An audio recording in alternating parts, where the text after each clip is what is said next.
जय श्री कृष्णा। आप सभी को कार्तिक मास के 10वें दिन की ढेरों शुभकामनाएं। प्रिय दर्शकों, आज कार्तिक की 10वीं तिथि है और कार्तिक मास महात्म्य का 11वां दिन है। इसीलिए आप सुनेंगे 11वां अध्याय। क्योंकि कार्तिक मास प्रतिपदा से शुरू होता है, लेकिन उसकी जो महिमा है, कार्तिक का जो स्नान है, वो अश्विन अमावस्या से शुरू हो जाता है। इसीलिए अध्याय 11वां होगा और तिथि अनुसार दिन 10वां होगा। अभी तक आपने महात्म्य में सुना, आरंभ हुआ महात्म्य जो ब्रह्मदेव के द्वारा कहा गया है। ब्रह्म वाक्य के रूप में नारद जी को सुनाया गया कि कैसे कार्तिक स्नान करना चाहिए, विधि क्या है, नियम क्या है, कार्तिक में कैसे नारायण की पूजा की जानी चाहिए, कार्तिक में विशेष रूप से भगवान शालिग्राम की पूजा कैसे करनी चाहिए। इन वृतांत के बाद जब नैमिषारण्य में सभी मुनिगण एकत्र हुए, उन्होंने पूछा सूत जी से कि सूत जी महाराज, क्या कारण है कि भगवान श्री हरि विष्णु को तुलसी अति प्रिय है और कार्तिक में तो तुलसी की बहुत अधिक महिमा कही गई है। इसका कारण क्या है? किन कारणों से तुलसी बड़ी भागनी हुई, अर्थात इतने बड़े भाग कैसे हुए तुलसी के कि भगवान नारायण भोग भी स्वीकार नहीं करते हैं उनके बिना। तब सूत जी कहते हैं कि हे मुनियों, एक समय देव ऋषि नारद के द्वारा पृथु नाम राजा को यही वृतांत सुनाया गया था, सो मैं तुम्हें कहता हूँ। और देव ऋषि नारद को यही वृतांत ब्रह्मदेव के द्वारा सुनाया गया था। तो प्रिय दर्शकों, ये जो कार्तिक मास महात्म्य है ना, जो हम सुना रहे हैं, जो पुराणों में लिखित है, ये महात्म्य एक प्रकार से ब्रह्म मुख से कहा गया है, ब्रह्मदेव के द्वारा ही कहा गया है। ब्रह्मदेव ने देव ऋषि नारद को सुनाया और जब देव ऋषि नारद ने इसे सुना तो उसके बाद उन्होंने भिन्न भिन्न अवसर पर इसे इस समाज के कल्याण के लिए आगे प्रचारित प्रसारित किया। देव ऋषि नारद का सदा इस पृथ्वी पर रहने वाले मनुष्यों के लिए कल्याण का कार्य रहा है। तो देव ऋषि नारद कहते हैं कि एक समय भगवान शंकर को देवराज इंद्र की गलती पर उन्हें अत्यंत क्रोध आया। उस क्रोध से एक अग्नि प्रज्वलित हुई। जब देवराज इंद्र को पता लगा कि उनसे गलती हो गई, भूल हो गई, तो देवगुरु के कहने पर भगवान शंकर ने उन्हें क्षमा किया और अपनी जो नेत्रों से निकली क्रोधाग्नि थी, इसको समुद्र में फेंक दिया। उससे जलंधर नामक एक दैत्य उत्पन्न हुआ।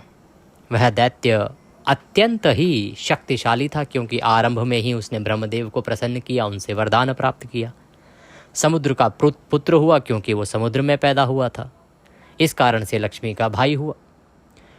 वह अत्यंत मायावी था, अत्यंत शक्तिशाली था और उसके आने के बाद जो बाकी असुरगण थे, उनमें भी एक नया जीवन फूट आया। उसने पूरे त्रिलोकी पर आधिपत्य जमा लिया। पहले देवताओं पर, जब देवता वहां से डर के भागे, उन्होंने भगवान विष्णु को निवेदन किया। भगवान विष्णु ने देवताओं की ओर से युद्ध लड़ा।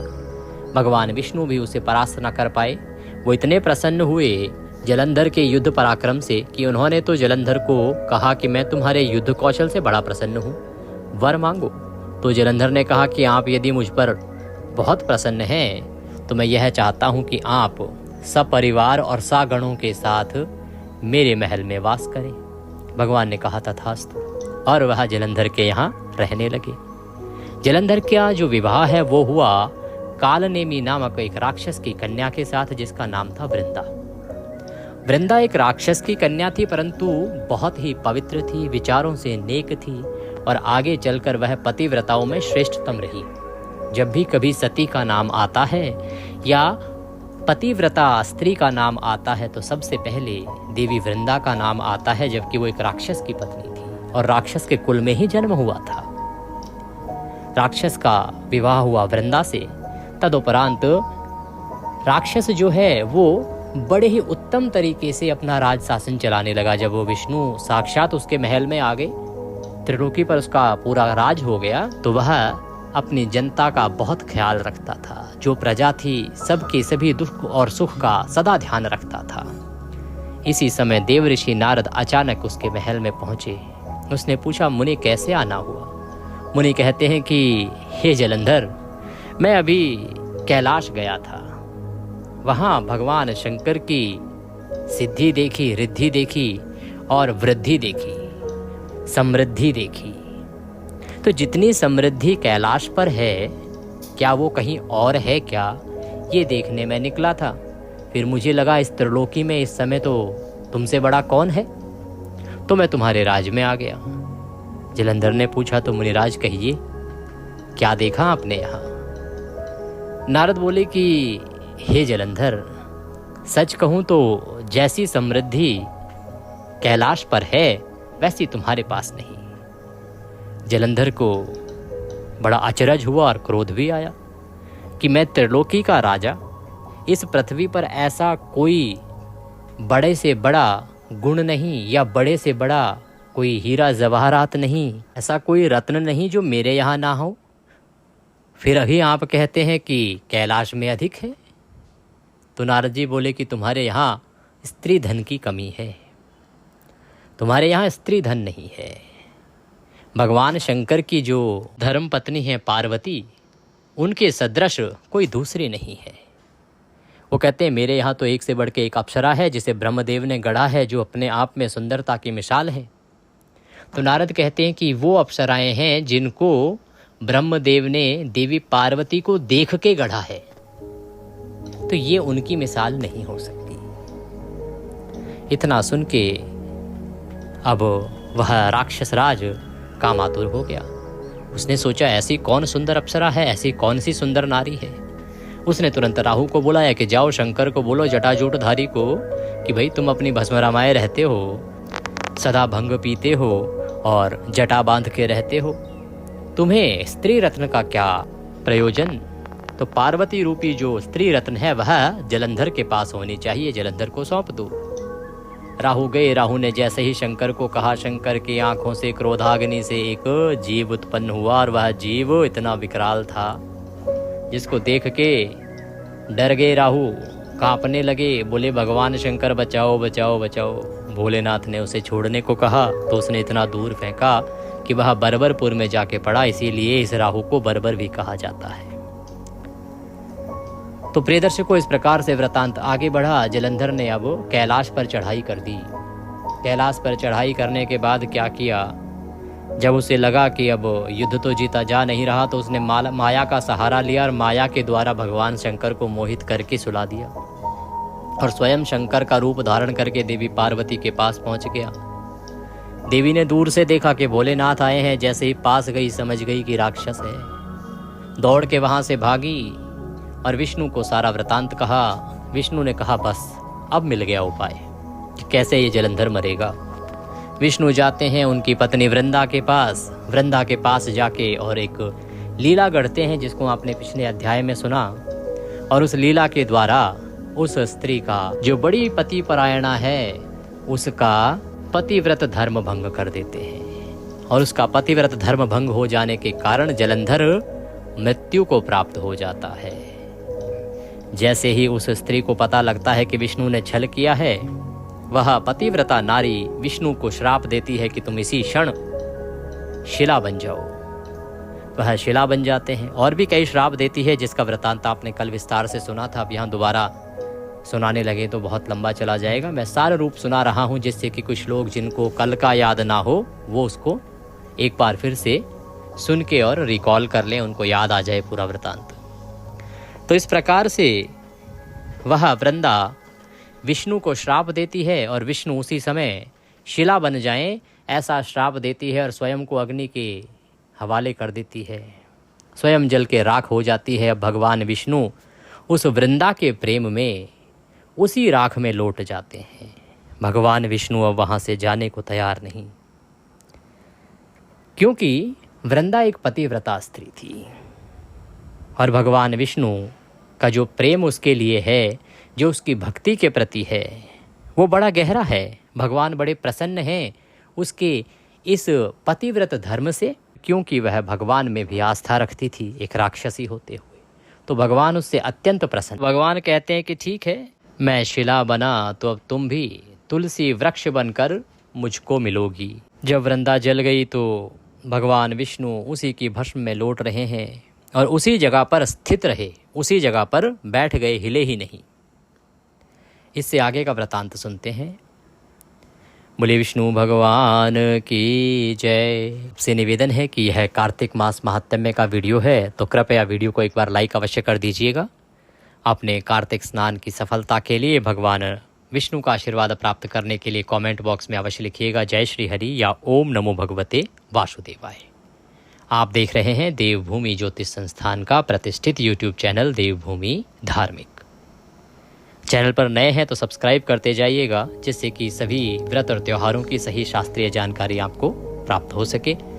प्रिय दर्शकों, धनतेरस बड़े शुभ अवसर पर आ रही है। बहुत बड़ा योग बन रहा है इस बार धनतेरस पर, तो उस वीडियो को अवश्य देखिएगा। आज ही अभी आप सुन रहे हैं महात्म्य सुबह 6:15 बजे, और आज 10 बजे आपको वह धनतेरस का विशेष वीडियो प्राप्त होने वाला है। उसको अवश्य देखिएगा। छोटा सा वीडियो है, बहुत काम का वीडियो है। आप उस अवसर का लाभ लीजिए। पूरे वर्ष धन वर्षा होगी और प्रभु कृपा प्राप्त होगी। आइए आगे का वृतांत सुनाते हैं कि भगवान विष्णु जब वहीं लौट गए, कहीं गए ही नहीं, तो देवता और सिद्ध लोगों ने बहुत समझाया। भगवान को समझा रहे हैं सभी लोग, परंतु भगवान शांत नहीं हुए। ऐसे नारद जी पृथु नाम राजा से बोले कि जलंधर ने अधिक बली शंकर जी को देख माया से पार्वती को बनाया कि अब उधर तो उसकी जो पत्नी है वह अपने आप को अग्नि के हवाले कर देती है, जल के राख हो जाती है, क्योंकि उसका पतिव्रत धर्म भ्रष्ट हो चुका है, भंग हो चुका है। भगवान विष्णु उसी की याद में, उसी के प्रेम में वहां स्थित हैं। उधर युद्ध चल रहा है। युद्ध में क्या हुआ है कि जलंधर ने देखा कि शंकर भगवान बहुत बलशाली हैं और उन पर भारी पड़ रहे हैं, तो फिर माया रची और माया से उन्होंने एक पार्वती बनाई। तब रथ के ऊपर शुंभ निशुंभ से मारी जा रही पार्वती को देख मलिन हो अपने बल को भूल शंकर जी नीचे को मुख करके चुप हो गए। ऐसी माया रची और इस प्रकार से दिखाया जैसे कि शुंभ और निशुंभ पार्वती को पकड़ के लाए हैं और उसे मार रहे हैं। इसको देखकर भगवान शंकर सब भूल गए और नीचे को मुख करके चुप हो गए। तब जलंधर ने शंकर जी के सिर में, छाती में, पेट में खींच के 3 बाण मारे। यह जब हो रहा था, देवताओं ने विष्णु से अनुरोध किया कि भगवान बचाओ, भगवान रक्षा करो। तब नारायण वहां से दौड़े और भगवान शंकर के समीप आए। भगवान शंकर को बताया कि ये सब दैत्यों की माया है प्रभु, आप कहाँ माया में भ्रमित हो रहे हैं। और जैसे ही शंकर को पता लगा कि ये माया है, तो इस माया को जान के महाज्वालामाली शंकर भयंकर हो गए। ऐसे रूप को देख के सब दानव 10 दिशाओं में भागने लगे, आकाश में भागने लगे। अब शंकर का विकराल रूप सबके सामने आ गया। कोई भी सामने खड़े ही नहीं हो सके भगवान शंकर के। तब शंकर ने शुंभ और निशुंभ को श्राप दिया कि हमारे युद्ध से भाग गए, इनको पार्वती मारेगी। तो आप जानते ही हैं कि शुंभ निशुंभ का वध देवी के द्वारा किया गया। यह बहुत समय बाद का वृतांत है। तो उधर जब शुंभ निशुंभ भाग गए, भगवान शंकर ने उनको श्राप दे दिया। उधर जलंधर बाणों की वृष्टि करने लगा। जलंधर नहीं भागा, वो बाणों की वर्षा कर रहा है। बाणों का अंधकार कर दिया साहब उसने। तब शंकर जी उसके बाणों को जब तक काटें, तब तक जलंधर ने परिध से नंदीश्वर वृषभ को मार भगाया। तो जितनी देर में भगवान शंकर ने उसके बाण काटे, उतनी देर में उसने नंदीश्वर जो वृषभ हैं उनको मारा। यद्यपि शंकर ने बहुत रोका, परंतु नहीं रुका। और जिस समय वृंदा का पतिव्रत धर्म खंडित हुआ, तभी जलंधर का बल व आयुर्दाय नष्ट हो गया, क्योंकि वो तो जीवित ही था अभी तक केवल वृंदा के पतिव्रत धर्म के कारण। तो जैसे ही उसका पतिव्रत धर्म नष्ट हुआ, उसकी आयु भी समाप्त हो गई, उसका बल भी क्षीण हो गया। ऐसा अद्भुत आश्चर्य देख भगवान विष्णु जी ने अपना सुदर्शन चक्र दिया व वैष्णव तेज भी उसमें रखा। शिव जी ने अपना शैव तेज रखा। ऐसे ऋषियों के तप का, पर्वतों का, पतिव्रता स्त्रियों का, ब्रह्मा का तेज सुदर्शन चक्र में रख के विष्णु जी वृंदा की चिता भूमि को गए पीछे शंकर जी ने बड़ा क्रोध करके सुदर्शन चक्र चलाया। तो जलंधर जब सामने खड़ा था, भगवान ने उसकी तरफ सुदर्शन चक्र फेंका और जलंधर का सर कट के जमीन पर गिर गया। बोले शंकर भगवान की जय। देह भी रथ से जमीन को शब्दित करते हुए गिर पड़ी और जलंधर का तेज शंकर में और वृंदा का पार्वती में लीन हो गया। इससे पीछे ब्रह्मादि देव प्रसन्न होकर सिर से शंकर को प्रणाम करके विष्णु जी का चरित्र कहने लगे कि हे महादेव, तुमने शत्रु से देवों को बचाया, परंतु अभी कुछ और हुआ, उसमें हम लोग क्या करें। विष्णु जी वृंदा की सुंदरता में मोहित हो गए। ऐसे सुनकर शंकर जी बोले कि विष्णु जी का मोह छुड़ाने के लिए तुम सब लोग आदि माया भगवती की शरण में जाओ। तो इधर जलंधर का तो वध हो गया। जैसे ही जलंधर का वध हुआ, सभी देवगण प्रसन्न भी हो गए, पर उनके सामने एक बड़ा विषय सामने आ गया। बड़ा विषय ये कि भगवान विष्णु जो हैं वो इस समय वृंदा के प्रेम में मोहित हैं। तो वो परेशान हैं कि वृंदा के इस प्रेम में कैसे भगवान विष्णु मोहित हो गए और कैसे इससे वो पार पाएंगे, कैसे ये उससे उभर पाएंगे। सभी देवगण चिंतित हैं, क्योंकि भगवान विष्णु अगर नहीं उभरेंगे तो कौन चलाएगा इस सृष्टि को। यह सृष्टि तो चलायमान है, पर चलेगी कैसे। तब भगवान शंकर कहते हैं कि तुम ऐसा करो, आदि माया भगवती की शरण में जाओ, उनसे निवेदन करो, वो ही तुम्हारा सबका काम कर सकती हैं। इस प्रकार से नारद जो हैं राजा पृथु से कहते हैं कि शंकर जी इतना बोलकर अंतर्ध्यान हुए और देवता लोग देवी की स्तुति करने लगे। उत्पत्ति पालन नाश का कारण सतोगुण रजोगुण तमोगुण जिससे उत्पन्न है, जिसकी इच्छा ही से सब जगत होता है, उस प्रकृति को हम सब नमस्कार करते हैं। और जिसने 23 रूप धारण कर पालन किया, जिसके रूप कर्मों को जड़ और स्त्रियों को कथा ब्रह्मादि देव भी नहीं जानते, उनको नमस्कार है। जिसके भक्त लोग दरिद्र अनादर व मोह को भी नहीं पाते, उस मूली को नमस्कार है। नारद जी पृथु से कहते हैं कि एकाग्र मन होके जो 3 काल में इस स्तोत्र का पाठ करे तो उसको दरिद्रता मोह व दुख नहीं होते हैं। ये जो पाठ देवताओं ने किया, देवताओं ने जो देवी की स्तुति की, यदि कोई इसे एकाग्र चित्त होके 3 काल तक इस स्तोत्र का पाठ करता है तो उसकी दरिद्रता दूर हो जाती है और वह किसी भी प्रकार के मोह में नहीं फंसता है। ऐसी स्तुति करते देवों ने आकाश में तेज देखा, जिसकी ज्वालाओं से दिशा व्याप्त है। उसके मध्य से आकाशवाणी सुनी कि गौरी लक्ष्मी और सरस्वती रजोगुण सत्वगुण और तमोगुण भेद से मैं ही 3 रूप हूँ। वहां जाओ, वे तुम्हारा कार्य करेंगी। ऐसे देवों को सुनते ही वह तेज अंतर्ध्यान हो गया। तो देवी की स्तुति करने पर वह तेज उत्पन्न हुआ और तेज ने बताया कि करना क्या है, और फिर अंतर्ध्यान हो गया। भक्ति तत्पर देव गौरी लक्ष्मी तथा सरस्वती को प्रणाम करने लगे। तो अब जो सभी देवता हैं वो देवी गौरी, पार्वती और सरस्वती को प्रणाम करते हैं। वृंदा के भस्म में जिस प्रकार से विष्णु जी रम गए हैं उस वृतांत को बताते हैं। तब तीनों देवियां 3 बीज देती हैं और बोली कि इन बीजों को जिधर विष्णु जी हैं उधर बो दो, तब तुम्हारा काम सिद्ध हो जाएगा। तब प्रसन्न होके देवता बीजों को लेके वृंदा की भस्म में जिधर विष्णु जी थे उधर जाते हैं और फिर उन बीजों को बो देते हैं। फिर बोए हुए उन बीजों से आंवला, मालती व तुलसी ऐसे 3 वृक्ष उत्पन्न होते हैं। तो ये 3 वृक्ष उत्पन्न हुए इन 3 देवियों के द्वारा दिए गए बीजों से। रजोगुण रूपी सरस्वती से आंवला, सतोगुण रूपी लक्ष्मी से मालती और तमोगुण रूपी गौरी से तुलसी उत्पन्न हुई। स्त्री रूप तीनों वृक्षों को देख विष्णु जी आनंदित हो उठे और कामासक्त होके जैसे ही विष्णु जी ने देखा वैसे ही तुलसी व आंवला ने देखा।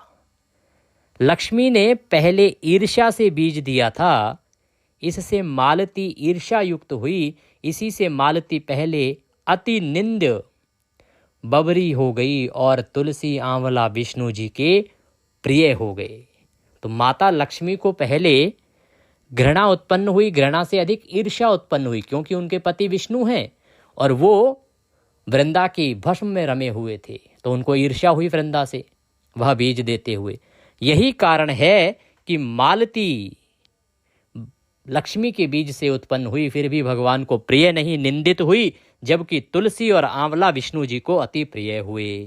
तब विष्णु जी दुख को छोड़ तुलसी आंवला सहित वैकुंठ को गए और श्री कृष्ण की अति प्रिया वृंदा ने तुलसी होके शालिग्राम में पूजा संयोग पाया। इससे कार्तिकोद्यापन में तुलसी के मूल में विष्णु जी की पूजा होती है। प्रिय श्रोतागणों, ये है तुलसी के उद्गम की कथा, ये है आंवले के उद्गम की कथा, और ये कारण है जिसके कारण भगवान विष्णु को आंवला और तुलसी अति प्रिय हुए। तुलसी जो है वो साक्षात वृंदा का स्वरूप है, वृंदा ही तुलसी का एक नाम है। और भगवान विष्णु को तुलसी इतनी प्रिय है कि जब तक भोग में तुलसी ना लगे या तुलसी ना पड़े तब तक भगवान भोग भी स्वीकार नहीं करते। तुलसी और शालिग्राम की विशेष रूप से पूजा कार्तिक मास में कही गई है। जो मनुष्य प्रतिदिन तुलसी शालिग्राम की पूजा करता है उसे कार्तिक मास में अनंत पुण्य की प्राप्ति होती है। मैंने पहले भी कहा, हमारी बहुत सी माताएं बहनें पूछ रही थी कि पंडित जी अगर शालिग्राम ना हो तो क्या करें। देखिए, शालिग्राम तो शालिग्राम है, उनका कोई ऑप्शन तो हो नहीं सकता।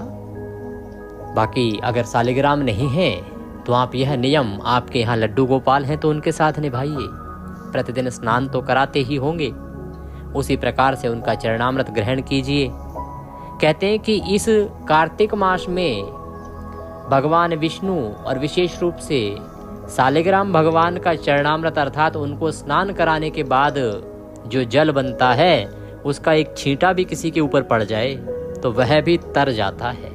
कितना पुण्यदायी है भगवान शालिग्राम का चरणामृत। शालिग्राम जी को प्रतिदिन तुलसी अर्पित करनी चाहिए।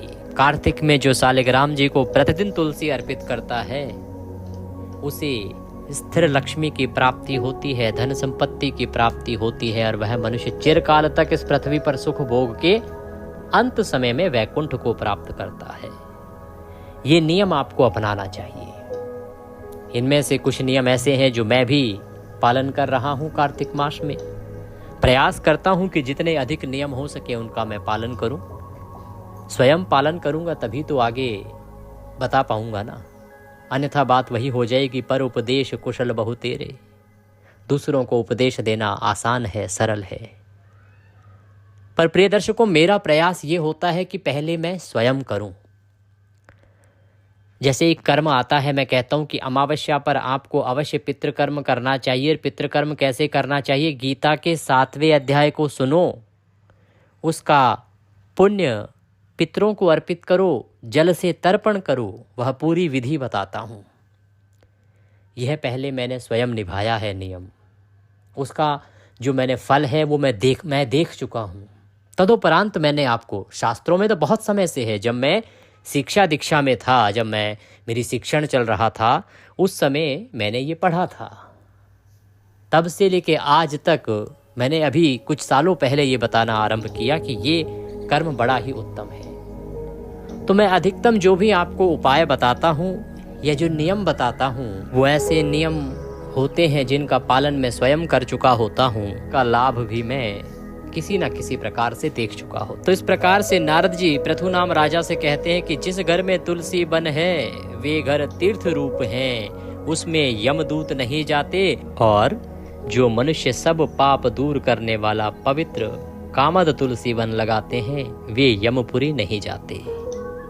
तो जिनके घर में तुलसी वन हो ना, वहाँ यमदूत कभी नहीं आते।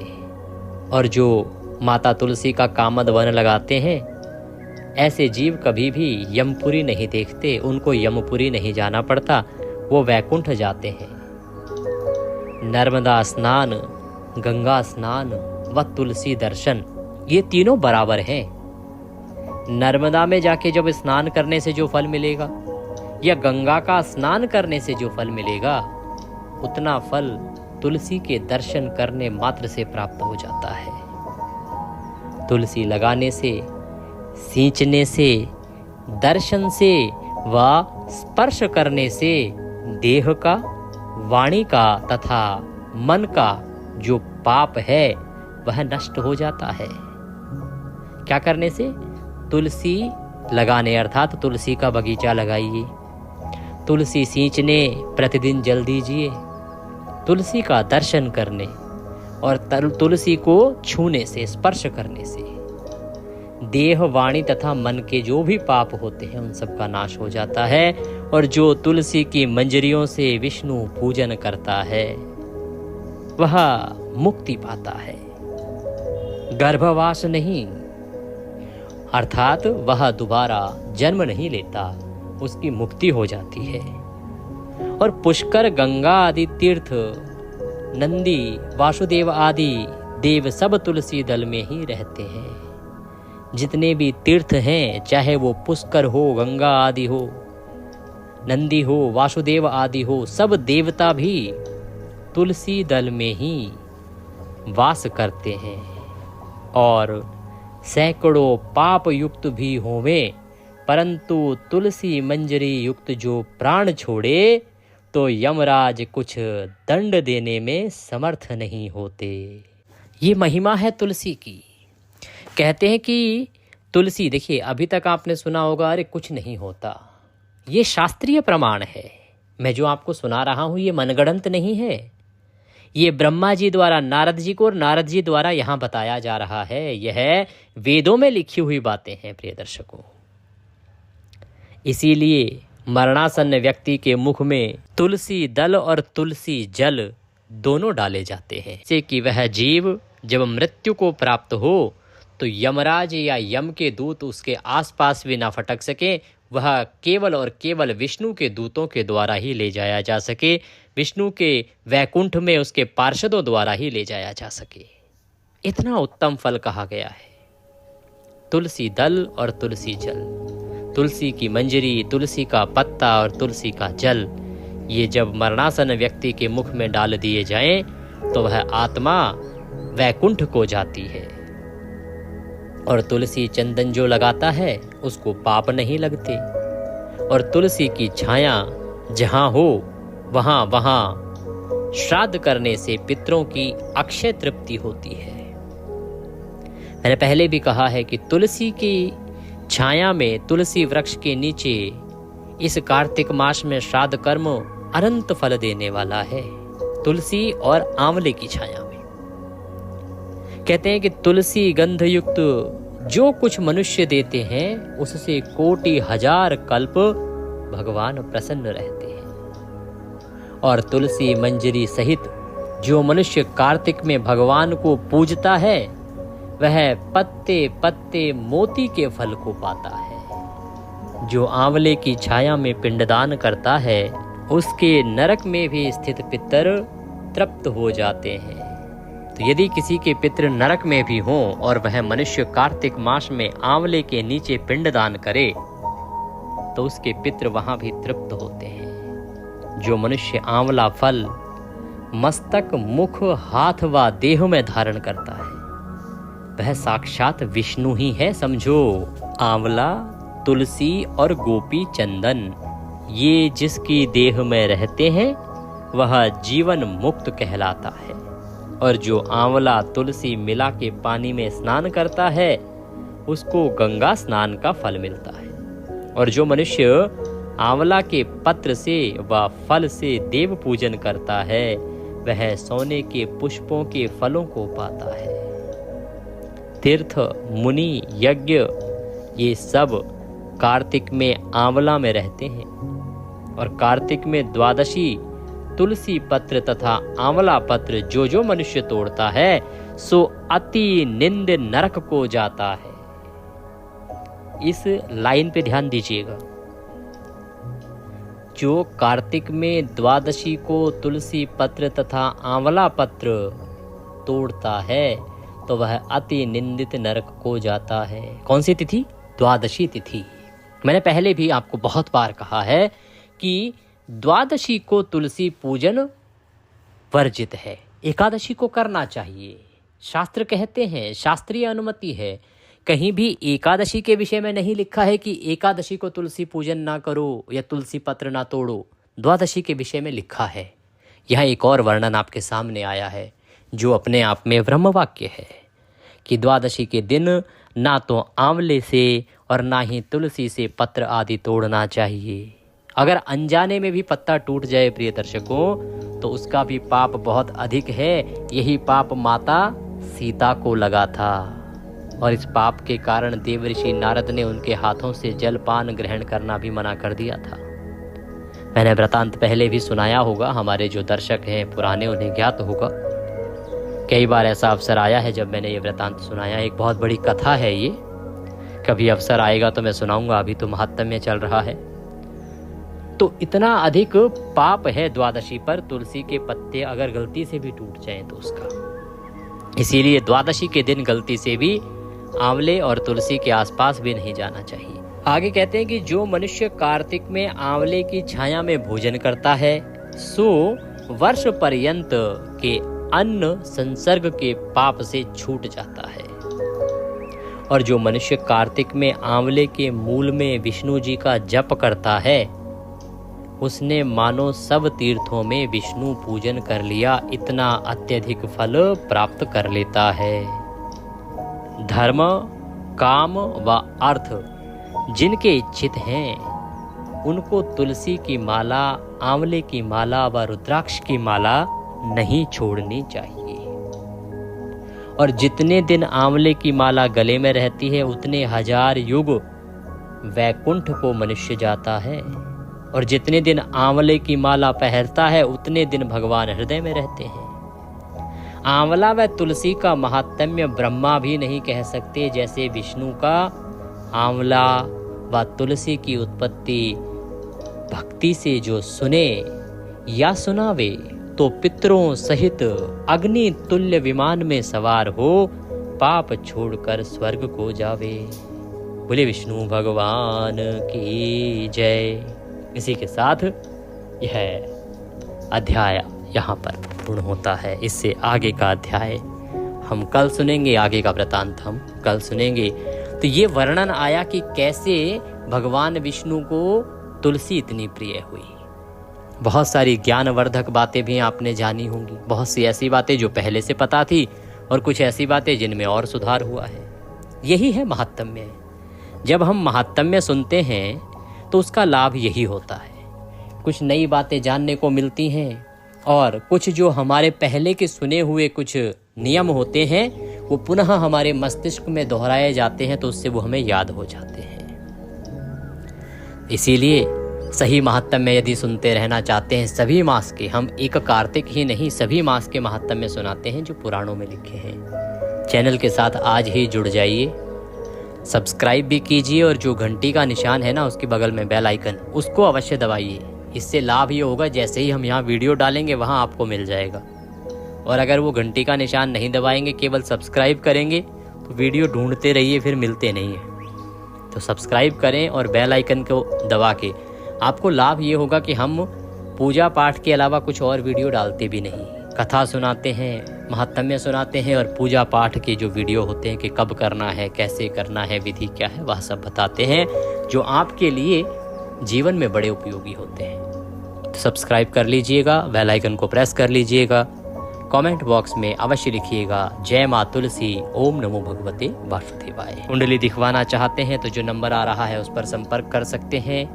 यदि जन्म पत्रिका बनवाना चाहते हैं तो भी उसी नंबर पर संपर्क कर सकते हैं। भगवान सब पर कृपा करें। हरे कृष्ण।